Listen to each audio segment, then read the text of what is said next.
It wasn't a wedding rehearsal. It was my erasure, performed under the bruised twilight sky of a Chicago rooftop, orchestrated by my own daughter. She stood before me, a vision in borrowed ivory, her smile as thin and sharp as a shard of glass. "You always make things about you, Mother," Serafina said, her voice a flat, polished stone. "Try not to ruin this like you ruined Dad's funeral." The words were a physical blow, stealing the air from my lungs and freezing me in place. Around us, the curated fantasy continued, the soft clinking of champagne flutes, the murmur of expensive fabrics, the melancholic sigh of a cello from the string quartet in the corner. Someone near the groom's table stifled a laugh, a sound that pricked my skin like a needle. This was Serafina's masterpiece, a theatrical production of success, and I had been cast as the silent, inconvenient ghost. My table, a solitary island near the swinging kitchen doors, confirmed my role. One chair, no centerpiece. My name card, a masterpiece of calligraphy spelling out Elara Vance, was tucked dismissively beneath a linen napkin, an afterthought. Every other table buzzed with life, a constellation of air kisses, feigned laughter, and the flash of phone cameras. Mine was an exile furnished in glitter and shame. No one met my gaze. No one spoke to me. I had chosen my dress with care, a pale silver blue, a color she once told me made my eyes look like the sky after a storm. I'd had my hair styled in soft waves, applied the lipstick she'd gifted me for Christmas 3 years ago. "You look elegant, Mom," she'd once said. Tonight, that elegance was invisible. I might as well have been wearing a shroud. Then she approached, gliding in a gown that whispered its astronomical price with every step. She didn't speak, merely dropped a sheaf of papers onto the table with a soft thud. "Just sign these, Mother. Let's not have any drama." "This isn't about you." A woman trailing behind her, draped in jewels, let out a delicate chuckle. I didn't realize she was still in the picture. Serafina didn't correct her.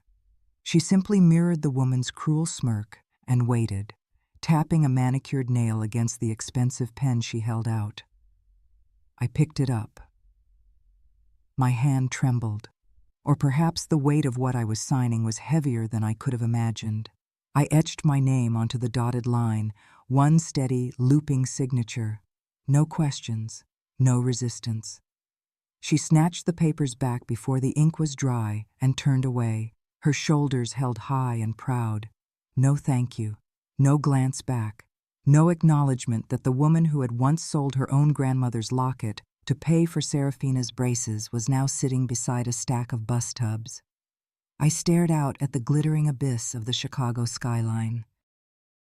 The city lights sparkled like a field of shattered diamonds, a monument built by children who had learned to forget the ones who raised them. I remembered her at 7, a fever raging through her small body. She'd cried, whispering that her bones ached, and I had held her for 3 days straight, rocking her, singing to her, my own world shrinking to the size of her small, hot forehead. "When I get married, Mom," she had mumbled into my shoulder, "you'll have the most beautiful corsage of all." I wondered if that memory had been erased, too. Dinner was served. The other guests were presented with seared scallops and filet mignon. A plate was placed before me bearing a mound of dry, lukewarm polenta and 3 spears of limp asparagus. I watched Serafina raise a glass to her fiancé's mother, a woman adorned with the very corsage my daughter had once promised me. Her seat was at the head table. Her name was mentioned in 3 separate toasts. I was not mentioned at all. A slideshow flickered to life on a large screen. Engagement photos taken in a sun-drenched Tuscan villa. Birthday parties I had meticulously planned and paid for. A trip to the Grand Canyon in 2005. My own face was conspicuously absent, always just outside the frame, the unseen hand holding the camera, the snacks, the weight of it all. I felt a strange emptiness, a hollow where tears should have been. My daughter had become a master of polished cruelty, an artist of omission. I stayed, not out of duty, but out of a cold, burgeoning curiosity.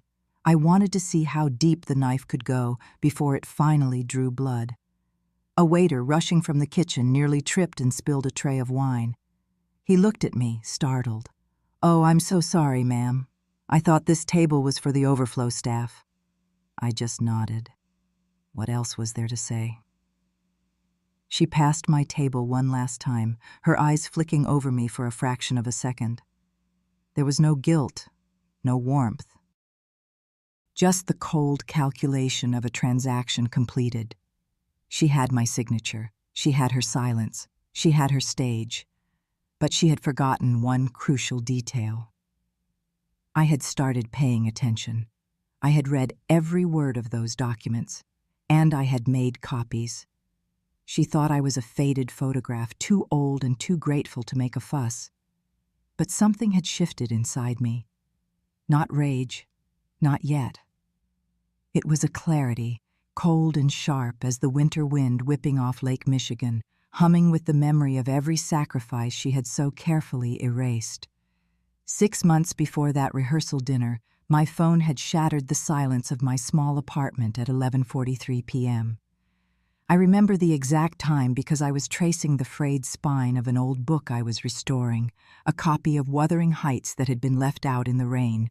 At first, all I heard was a choked sob, then Serafina's voice, small and breathless. "Mom, Julian lost his job. His whole division was eliminated." "We're 4 months from the wedding." Her words tumbled out in a torrent of panic. "The venue is non-refundable. The deposits, they're all locked in. If this falls apart, I'll be ruined. Everyone will know. The Devereaux will. I can't lose this, Mom. I can't lose him." It was a voice I hadn't heard since she was a teenager, since the night she'd crashed her first car into a neighbor's fence and called me from the side of the road, begging me not to tell her father. It was the same carefully rehearsed desperation, a performance of vulnerability designed for an audience of one. "I need your help, Mom," she'd said, the words a carefully placed afterthought. And like every time before, I gave it. She used to tell people I was her entire world. Now, I was merely her contingency plan, a silent investor to be utilized only when the primary one failed. That isn't motherhood. It's a hostage negotiation where the only ransom is your own hope. I had no real savings to speak of, just a modest pension, the life insurance from my late husband, and 2 small accounts I'd painstakingly built over decades, one for medical emergencies, the other for my own funeral. This felt like both. The next morning, I walked into my local bank and withdrew $86,000. The number felt obscene, a lifetime of careful budgeting and skipped luxuries condensed into a single cashier's check. The teller, a young woman with kind eyes, looked at me with concern. "Are you certain, Mrs. Vance?" she asked softly. "Yes," I said, my voice firmer than I felt. "It's for my daughter's wedding." I had to sell the last of my husband's municipal bonds, the ones he'd called our rainy day fund. I liquidated them without blinking. Not because they meant nothing, but because they had been meant for her future. When I gave her the check, she wept. "You saved me, Mom," she whispered, clinging to me. "You always, always save me." But then the performance shifted. The caveat arrived, wrapped in a hesitant tone. "There's just one thing," she began. "Julian and I are branding the wedding a certain way. You know, self-made, a modern couple forging our own path. It's for the aesthetic, for the narrative. It would just be cleaner if your name isn't officially tied to any of the funding." I thought I had misheard. "Cleaner?" She fumbled, her eyes darting away. "Not cleaner, just simpler. It's just for appearances. It doesn't mean we don't appreciate you. You're the foundation, Mom, the roots of the tree, not the banner waving from the top." I agreed. I agreed because I was conditioned to believe that a mother's love should be invisible, a silent force pulling strings from behind a curtain. I told myself that being erased was a form of strength, but the invoices started arriving at my apartment, forwarded by mistake. An 8-figure bill for a historic Chicago ballroom with frescoed ceilings, a fitting for a custom-designed gown flown in from Paris, a cake architect who specialized in spun sugar sculptures, a videography crew of 12 with drones and a Steadicam operator. I asked her once, gently, "Serafina, is all this still manageable?" She'd smiled that pitying smile, the one she reserved for when I didn't understand a new piece of technology. "Don't you worry, Mom. It's all being handled. You're not the only one who contributed." But I was. I knew I was. No one else was on the hook for $86,000. Then came the email that unraveled everything. She'd forwarded a menu confirmation, and buried at the bottom of the email chain was a reply from the wedding planner. "Thank you again for the swift payment from the Vance Family Trust. It's a relief to have it settled." I stared at that sentence until the words blurred. The Vance Family Trust. My husband and I had been teachers. Our family trust consisted of a used sedan and a collection of first-edition novels. There was no trust. There was only me. There was only the money I had scraped together by mending my own clothes and eating soup for dinner 3 nights a week. I started digging. My hands, trained for the delicate work of restoring fragile bindings and piecing together fragmented pages, were perfect for the task. I went through the wedding binder she'd carelessly left at my home. I examined contracts, payment authorizations, liability forms, and there it was, in cold, clinical print. The catering agreement, the floral contract, the venue rental, all of it listed me, Elara Vance, as the primary financial guarantor. My address, my social security number, my signature forged on 2 of the documents. They had used my good credit and financial history to secure a fantasy they couldn't afford, all while planning to seat me by the kitchen. I wasn't just an invisible guest. I was the ghost they were using as collateral. The initial sting of shame, that I had been so foolish, so desperate to be needed, gave way to something colder and harder. Not revenge. Not yet. It was awareness. The chilling realization that my love had been commodified, my silence weaponized.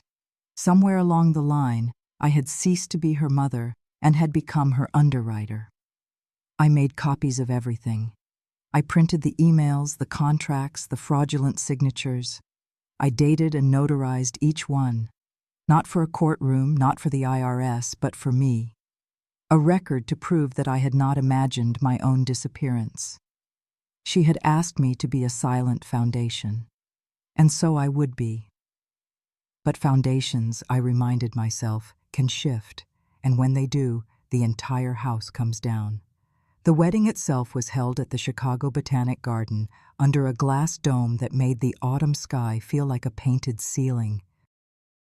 Fountains whispered into koi ponds, and candlelit paths wound through groves of crimson-leaved maples.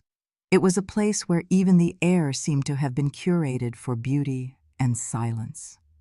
Servers in crisp white jackets moved like phantoms, offering flutes of champagne and caviar on mother-of-pearl spoons. A harpist played softly beneath a canopy of cascading white orchids. The guests were a sea of designer silk and tailored wool, a living editorial from a society magazine. Everyone belonged, except me. Once again, I was seated at a remote table, this time near a service exit disguised by a large potted ficus. No one announced the mother of the bride. No one seemed to notice my arrival at all. I watched Serafina, a radiant queen in her kingdom of illusions. Her gown was a column of satin, shimmering with thousands of hand-sewn seed pearls. She laughed a perfect, practiced laugh, accepted compliments as if they were her due, and touched her new husband's arm with a gesture of possessive grace. At the reception, after the lobster tail and saffron risotto had been cleared, She took the microphone. She stood bathed in the warm glow of spotlights, a champagne flute held aloft. This day, she began, her voice sweet and steady, was built on a vision of love and independence. Julian and I wanted to create something that was entirely our own, and I want to thank everyone who supported us on that journey, especially those who understood the importance of letting us stand on our own 2 feet. There was a ripple of appreciative applause, a few knowing smiles exchanged between guests. She beamed, proud of the lie she had so expertly crafted. And in that moment, the final thread of my patience snapped. It wasn't anger that propelled me to my feet. It was a terrible, clarifying calm. I walked forward. My low heels clicked on the polished stone floor, a sound that cut through the murmuring crowd. One by one, conversations faltered. The photographer lowered his camera. The harpist's fingers stilled on the strings. I didn't ask for the microphone. I didn't need one. I stopped at the edge of the dance floor, and my voice, quiet but carrying with perfect precision in the sudden hush, filled the cavernous space. This wedding, I said, my gaze locked on my daughter, was funded under false pretenses. A collective gasp rippled through the room. Whispers spread like wildfire. I continued, my voice unwavering. The marriage license, for starters, remains unsigned. A few guests audibly gasped. Serafina's perfect smile faltered, her face draining of color. And this entire event, I said, raising the folder I held in my hand, is now the subject of a formal IRS inquiry. A silence descended, so profound I could hear the hum of the chandeliers. On the stage, my daughter looked as if she'd been turned to stone. I stepped forward again, opening the folder. This is a copy of the unsigned marriage license, which legally invalidates this ceremony. I held up another document. This is the wire transfer confirmation for $86,000 from my personal retirement account, which was presented to vendors as funds from a non-existent family trust. I pulled out the last sheaf of papers, and these are copies of the catering and venue contracts with my forged signature, along with the receipt of my official filing to the Internal Revenue Service, documenting wire fraud, identity theft, and contractual misrepresentation. The groom, Julian, stared at his bride, his face a mask of dawning horror. "You told me your family trust covered it," he whispered, loud enough for the first few tables to hear. She shook her head, her eyes wide with panic. "You told me your mother was senile," he hissed, louder this time. "You said she was confused." Serafina reached for him, but he recoiled as if she were on fire. Someone in the back finally killed the music. A woman in the crowd asked, "Is this for real?" Her friend replied, "She has the documents." Oh my God, the license isn't signed. The best man was trying to lead Julian away. The maid of honor tugged at Serafina's arm, but she stood frozen, her couture gown suddenly looking like a costume. Her heel caught on the hem of the tablecloth, and the fabric ripped with a soft, final sound. I folded my papers calmly. I had not yelled. I had not cried. I simply looked at my child, the one I had rocked through fevers and celebrated every small victory with, and I said, "You wanted me to be the invisible foundation, Serafina. You forgot that foundations see everything that happens in the house built on top of them." I turned and walked back to my table. Someone had cleared away my water glass. No one dared offer me another. I didn't mind. For the first time in a decade, I was not invisible. I was undeniable. Behind me, the beautiful illusion shattered into 1,000 ugly pieces. The groom's mother was screaming at the wedding planner. A cousin was recording the chaos on her phone. But I had said what needed to be said. I didn't need their validation. I had given my daughter everything she'd asked for, and that night, I gave her the one thing she never saw coming: the truth. The text message arrived 3 days later, a digital shard of ice in the quiet of my morning. No greeting, no punctuation. "Hope you're happy. You destroyed my life." That was it, No apology, no explanation, just blame, pure and simple. I stared at the words, my thumb hovering over the reply button. But what was there to say? Instead, I took a screenshot, printed it, and slid it into a photo album right next to a picture of a 5-year-old Serafina, her arms wrapped tightly around my neck, her face buried in my shoulder. The girl who once clung to me as her entire world, and the woman who now saw me as its destroyer. The album remained open on my coffee table, not as a wound, but as a testament. The world, it turned out, was watching. A shaky 60-second video of my speech, filmed by a wedding guest, had gone viral. #IRS Queen and #bridal audit trended for 48 hours. I became, overnight, a strange sort of folk hero for invisible women everywhere. Talk shows called, publishers sent offers for a book deal. A TED Talk invitation arrived with the title, The Quiet Audit, Reclaiming Your Value. I declined them all. I did not want to turn my survival into a performance. My peace was not for sale. Instead, I took a drive to the old neighborhood, to the small stone church where I was married. The one Serafina had once said she wanted to fill with lilies for her own wedding, back when her dreams were smaller and her heart was kinder.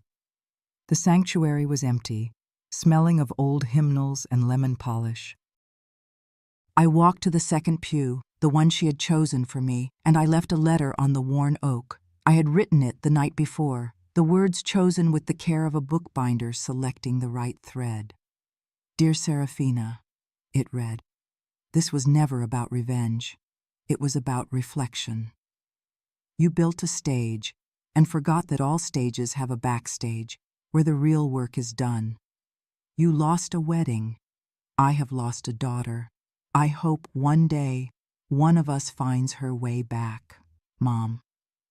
As I walked out into the crisp autumn air, a strange lightness settled over me. Not forgiveness, but release. The story wasn't over, but my part in her tragedy was. Back in my quiet apartment, my mother's old cactus sat on the windowsill, where it had for 60 years. She gave it to me when I left for college. Some things survive by being stubborn, she had written on a small card tucked into the soil. For years I had seen it as a symbol of my own lonely resilience. But now, I saw something else. It didn't ask for attention. It didn't need praise.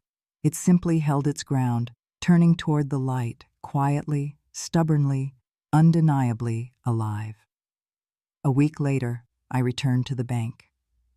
I'd like to open a foundation, I told the same young teller. She looked at me, a flicker of recognition in her eyes. I took the check for $86,000. Refunded in full by the caterers and venue to avoid legal action, and I endowed a small, unglamorous fund. I called it the Alara Endowment for Unseen Legacies. Its purpose was simple, to provide small grants to women over 60 who had been written out of their own stories. Women who had paid for tuitions but weren't invited to graduations, who had funded down payments for homes they were never welcomed into. The application had only one question. Tell us what you built and what it would mean to be seen. The first letter came from a woman in Ohio. She had given her life savings to her son to start a business. He'd cut off all contact after he became successful. I don't want the money back, she wrote. I just want enough to buy a new headstone for my own mother's grave. The one he promised to buy has never appeared. We sent her the check. More letters followed, each one a quiet testimony to a life of invisible giving. I don't know if Serafina ever heard about the endowment. I don't know if she ever read the letter I left in that silent church. Her story continued in the tabloids for a while, an annulment, a lawsuit from the Devereaux family, a retreat from public life. But my story had found a different path. It was no longer about her. It was about the quiet strength of roots that hold on long after the blossoms have withered and fallen. It was about the discovery that sometimes the most powerful thing you can do is refuse to be erased, not by raising your voice, but by calmly, quietly, presenting the receipts. You don't need an audience to know your worth. Sometimes all you need is the truth, a stubborn cactus, and the knowledge that in unseen corners all over the world, other women are also quietly holding their ground, waiting for the light.